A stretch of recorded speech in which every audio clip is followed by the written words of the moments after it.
Have you ever found yourself wide awake at 3 a.m., staring at the ceiling, wondering why your body just won't let you sleep?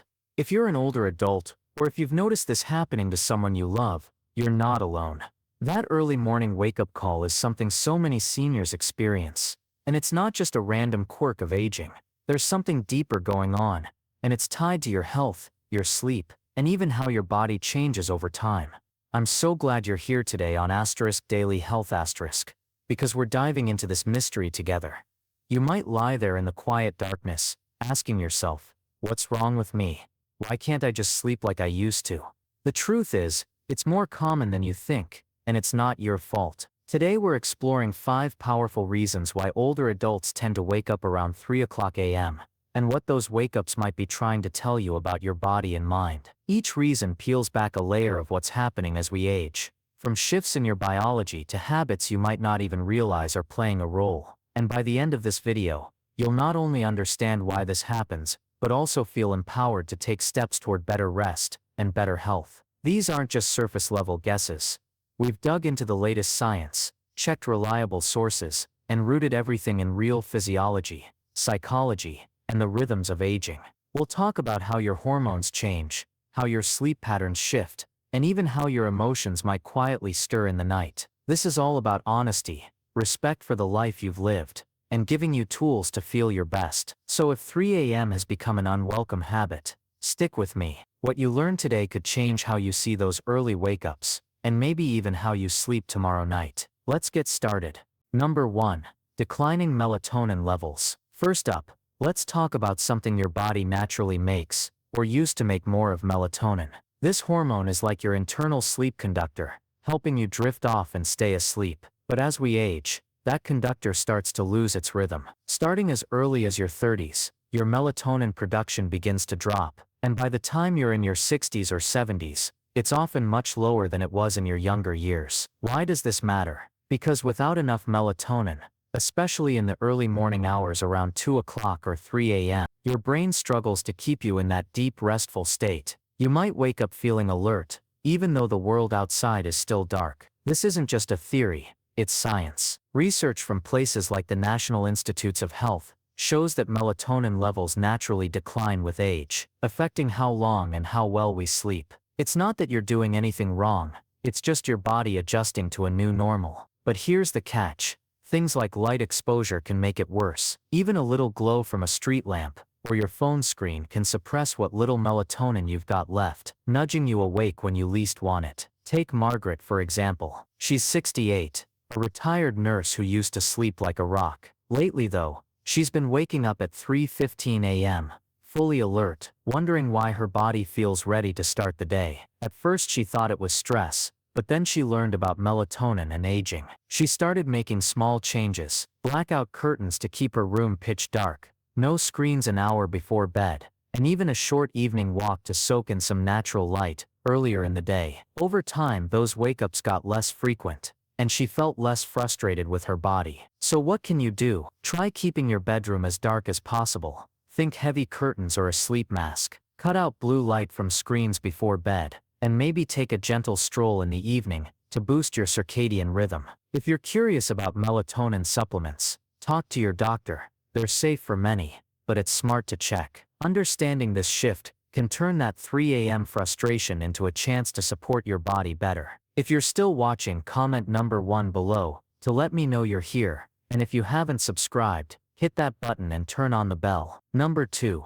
Advanced sleep phase shift. Next, let's talk about your body's internal clock. It's called your circadian rhythm, and it's like a 24-hour timer that tells you when to sleep and when to wake up. As we get older, that clock tends to shift forward. You might feel sleepy by 8 o'clock or 9 p.m., even if you used to stay up past midnight. And if you're asleep that early, guess what? By 3 a.m., your body might think it's already gotten enough rest. You wake up, the house is quiet, and you're wondering why you can't just sleep till sunrise. This is called advanced sleep phase, and it's super common in seniors. Studies like those from the Sleep Foundation show that aging weakens the signals in your brain's suprachiasmatic nucleus. That's the fancy name for the clock keeper. It's not a flaw, it's just biology doing its thing.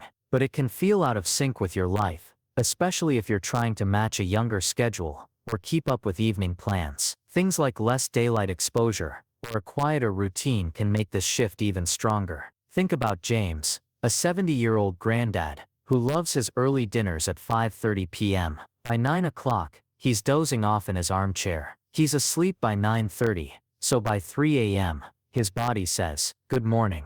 At first he fought it, thinking he had insomnia. But once he learned about advanced sleep phase, he adjusted. He started reading with a warm lamp after dinner, taking a short evening walk, and even chatting with his son on the phone to stretch his evening a bit. Now his wake-ups are closer to 5 a.m., and he feels more in control. Here's what you can try. Push your bedtime a little later with calming activities, reading, soft music, anything that keeps you gently awake. Get some late afternoon sunlight to nudge your clock back. And if you're retiring or living solo, add some structure to your day to keep that rhythm steady. It's not about fighting your body, it's about working with it. If you're still here, drop a number 2 in the comments. And if you haven't subscribed yet, hit that button and turn on the bell. Number 3. Physical health interruptions. Now let's get real about something you might feel in your bones. Literally. As we age, physical discomfort or health issues can sneak into the night and wake you up.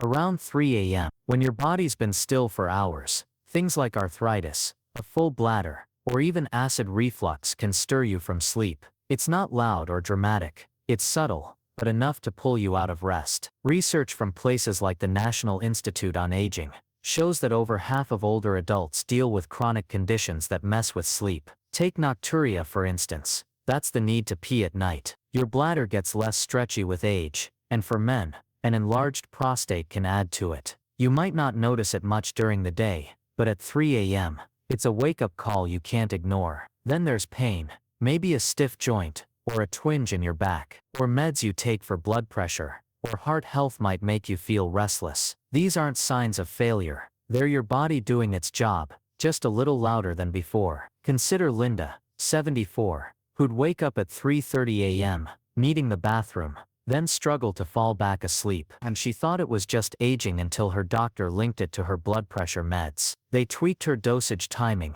and added a small evening stretch routine for her arthritis. She also cut back on water after 7 p.m. Now she sleeps longer stretches and feels less foggy in the morning. What can you do? Limit fluids a couple hours before bed, but stay hydrated earlier in the day. Talk to your doctor about med timing if you suspect a link, and try gentle stretches or a warm compress for aches. It's simple but effective. These wake-ups are your body talking.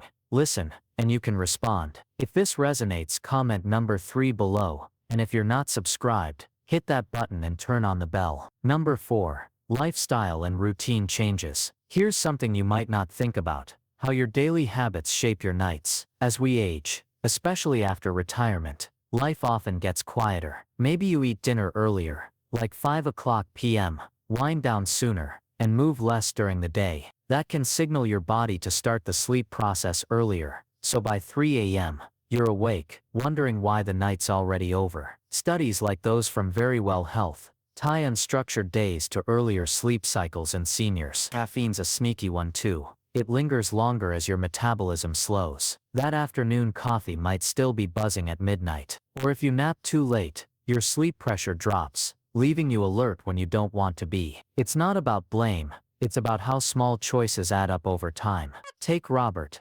71, who retired last year. His days got laid back: dinner at 5 o'clock, naps at 3 p.m., and bed by 9 o'clock. Soon, 3 a.m., wake-ups were routine. He didn't connect the dots until he added a morning walk, skipped the nap, and pushed dinner to 6:30. His sleep stretched closer to dawn, and he felt sharper during the day. Try this. Keep dinner a bit later, swap late naps for a short afternoon activity, and watch caffeine afternoon. Add a daily walk, even 20 minutes, helps reset your rhythm. You've got the power to nudge your sleep back into place with these little shifts. If you're still watching, comment number 4 below, and if you haven't subscribed, hit that button and turn on the bell. Number 5. Emotional and mental stirrings. Finally, let's talk about what's in your heart and mind. Sometimes, waking up at 3 a.m. isn't about your body, it's about your thoughts. As we age, the quiet of night can bring up memories, worries, or a longing for connection.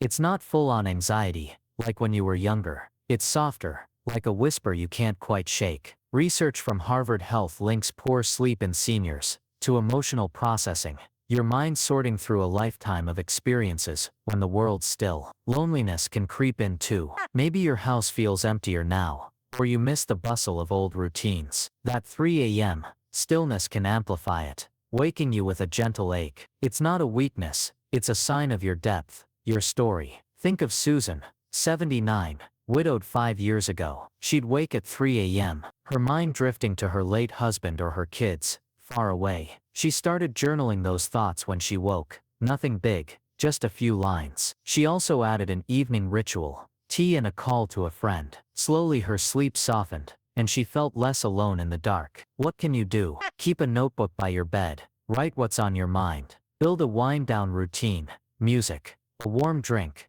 a quick chat with someone you love. It's not about fixing it, it's about giving your heart a voice. You've earned that grace. If this hits home, comment number 5 below, and if you're not subscribed, hit that button and turn on the bell. So there you have it, 5 reasons why 3 a.m. might be your unexpected alarm clock. Declining melatonin, a shifting sleep phase, physical interruptions, lifestyle habits, and emotional stirrings. Which one stood out to you the most? Maybe it's the science of your hormones, the way your days have changed, or that quiet call from your heart. Each one shows how your body and mind are still working, still adapting, even in those dark hours before dawn. There's power in knowing this. It's not a flaw or a failure. Those wake-ups are signals, gentle nudges to listen closer to what you need. Whether it's darkening your room, tweaking your routine, or giving yourself a little kindness, you've got options to rest better and feel stronger. You're not alone in this. Millions of seniors are right there with you,